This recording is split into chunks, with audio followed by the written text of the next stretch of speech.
हेमलता की दो बहू थी, जिसमें से एक का नाम पायल था और एक का नाम मीरा था। मीरा हेमलता की बड़ी बहू थी और बहुत ही सुंदर थी, तो वहीं पायल रंगत से काली थी और उसे मीरा बिल्कुल भी पसंद नहीं थी। एक दिन पायल अपने कमरे में बैठी हुई अपने आप से बातें कर रही होती है।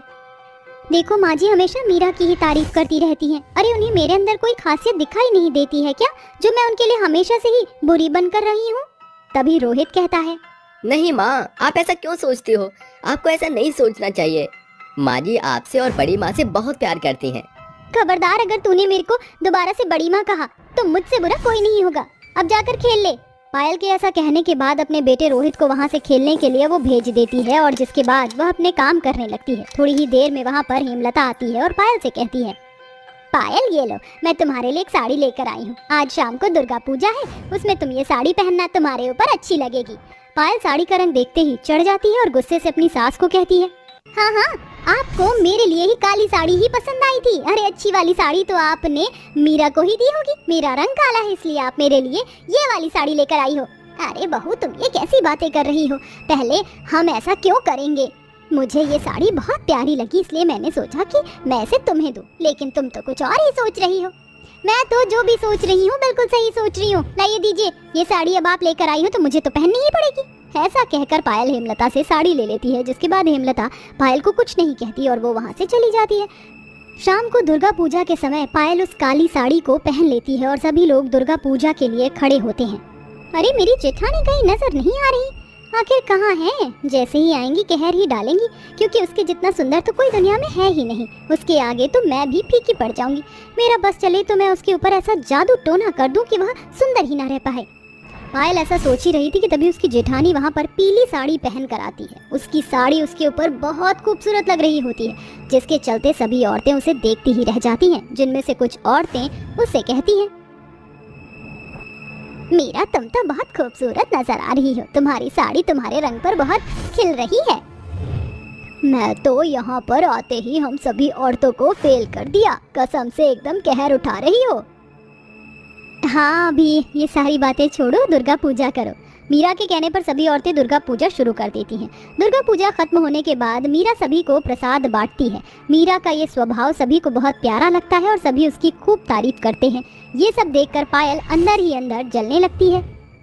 पहली बार की तरह इस बार भी सारी तारीफों के पुल इस मीरा ने ही उठा लिए। पायल वैसे ही जल भुनकर राख हो चुकी थी। वहीं दूसरी तरफ उसका बेटा रोहित और मीरा का बेटा रोहन एक साथ खेल रहे थे। रोहन से खेलते खेलते रोहित को चोट लग जाती है, जिसके बाद रोहित रोते हुए पायल के पास आता है और कहता है, माँ मुझे रोहन ने मारा, माँ मुझे रोहन ने मारा। अपने बेटे को रोता हुआ देख पायल रोहन में एक चांटा मार देती है। ये बर्ताव वहाँ पर किसी को भी अच्छा नहीं लगता, लेकिन कोई भी उसे कुछ भी नहीं कहता। जिसके बाद पायल रोहित को अपने साथ अपने कमरे में ले जाती है। उस रात वह एक दाना तक नहीं खाती और पूरी रात अपनी जेठानी को बर्बाद करने के बारे में सोचती रहती है। मैं जो कुछ भी करती हूँ सब बेकार हो जाता है। आज तक मैं अपनी जेठानी को सबक सिखा ही नहीं पाई हूँ, लेकिन अब वो नहीं, मुझे अपनी जेठानी को सबक सिखाने के लिए किसी भी हद तक जाना ही होगा। आधी रात के समय पायल नींद से उठकर अपने गांव के जंगलों की तरफ जाने लगती है, जहां पर वह जंगलों में चलते चलते एक अघोरी बाबा के पास पहुंच जाती है और उनसे कहती है, अघोरी बाबा मुझे काला जादू सीखना है, जिससे मैं टोना जादू करके उन बुरे लोगों का बुरा कर सकूं जो मेरे साथ बुरा करते हैं। अघोरी बाबा पायल को देखकर अपने मन में सोचता है, इतने सालों की तपस्या के बाद भी मैं काला जादू नहीं कर पाया, तो भला ये औरत काला जादू कैसे कर पाएगी? लेकिन इस बहाने मैं इसे लूट सकता हूँ। क्या हुआ गौरी बाबा, आपने कुछ कहा ही नहीं। मुझे काला जादू सीखना है, आप मुझे सिखाओगे या नहीं? तुम्हारे अंदर जादू टोना सीखने की बहुत ज्यादा लगन है। लगता है तुम बहुत जल्दी काला जादू सीख जाओगी। मैं तुम्हें कुछ मंत्र का उपचार बताऊंगा। उसके बाद तुम जब भी काला जादू करने की कोशिश करोगी तो तुम हमेशा सफल रहोगी। लेकिन इसके पीछे एक शर्त भी होगी, तुम्हें हर रोज मुझे एक मुर्गा ला कर देना होगा। अघोरी की बात पायल मान लेती है, जिसके बाद अघोरी उसे कुछ मंत्र देता है और उसे जाने देता है। आधी रात के समय पायल वापस अपने घर पहुंच जाती है और आराम से सो जाती है। अगले दिन जब मीरा रसोई में खाना बना रही होती है तो वह उसे देखकर अपने मन में मंत्र का उपचार करने लगती है।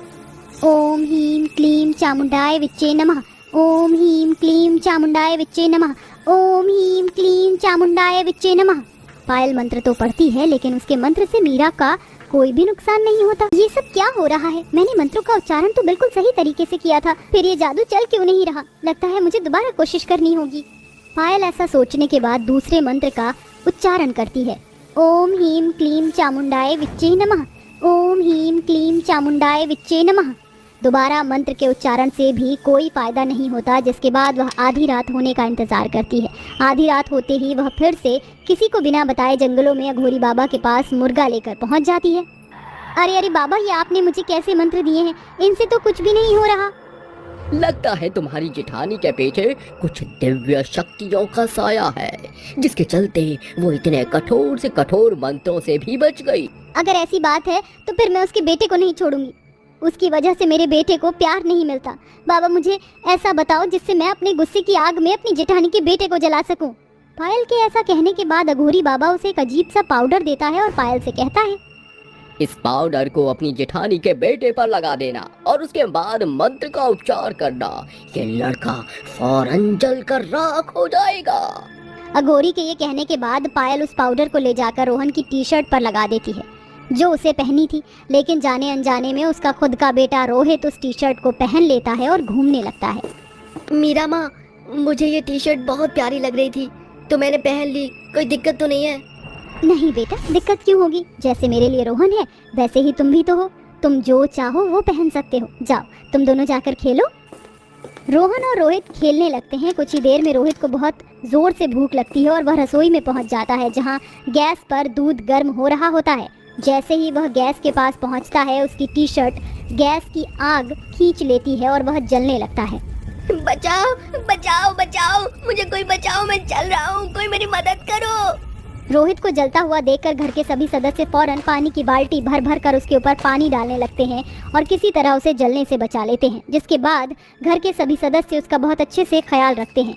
ये सब देखकर पायल को अपनी गलती का पछतावा होने लगता है और वह अपने मन में सोचने लगती है, ये सब मैंने क्या कर दिया? मैंने अपने ही हाथों से अपने बच्चे की जान लेने की कोशिश की। जाने अनजाने में अगर रोहन के साथ ऐसा हो जाता तो उसका भी सभी लोग इसी प्रकार ख्याल रखते। पायल रोने लगती है और रोते हुए अपनी सारी गलतियां अपनी सास और जेठानी को बता देती है, जिसे सुनते ही हेमलता उससे कहती है, अरे बहू, तुझे ऐसा नहीं सोचना चाहिए था।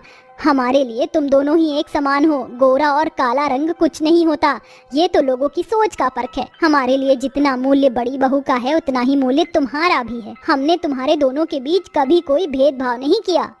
हेमलता की बात सुनने के बाद पायल सबसे माफी मांगती है, जिसके बाद सभी लोग उसे माफ कर देते हैं और उस दिन के बाद से पायल अपने परिवार के साथ खुशी खुशी रहने लगती है।